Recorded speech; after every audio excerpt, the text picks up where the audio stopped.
இந்த தண்ணீர் வாசலை ஒட்டி வருகின்ற மதிலை தெக்கோவா ஊரார் கட்டுகிறார்கள் என்று சொல்லி நெகேமியா 3:27 சொல்கிறது.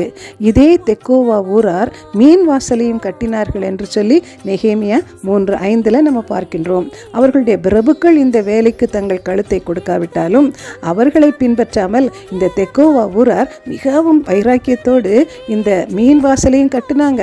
அதோடு கூட இந்த தண்ணீர் வாசலையும் கட்டுகிறதை நாம் பார்க்கின்றோம். எனவே இரட்டிப்பாக அவர்கள் இந்த ஊழியத்திலே ஈடுபடுகின்றார்கள். எனவே மீன் வாசல் என்பது சுவிசேஷ செய்தி, சுவிசேஷ ஊழியத்தை அடையாளப்படுத்துகிறது. தண்ணீர் வாசல் என்பது வார்த்தை, தேவனுடைய வார்த்தையை அடையாளப்படுத்துகிறது.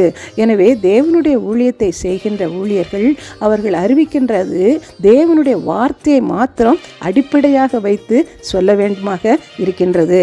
பவுல் 2 தீமோத்தேயு 4:4 சொல்றது போல இன்றைக்கு சத்தியத்திற்கு செவியை விலக்கி கட்டுக்கதைகளுக்கு சாய்ந்து போகும் காலம் வரும். எனவே ஊழியர்கள் பிரசங்கங்கள் எப்பொழுதும் தேவனுடைய வார்த்தையே உயர்த்தி மகத்துவப்படுத்தி அடிப்படையாக கொண்டு அவர்களுடைய வார்த்தைகள் பிரசங்கங்கள் இருக்க வேண்டும். ஏசாயா 44:25 பார்க்கிறோம், நான் கட்டுக்கதைக்காரரின் குறிகளை அபத்தமாக்கி குறி சொல்லுகிறவர்களை நிர்மூலராக்கி ஞானிகளை வெட்கப்படுத்தி அவர்கள் அறிவை பைத்தியமாக பண்ணுகிறவர் என்று நாம் பார்க்கின்றோம்.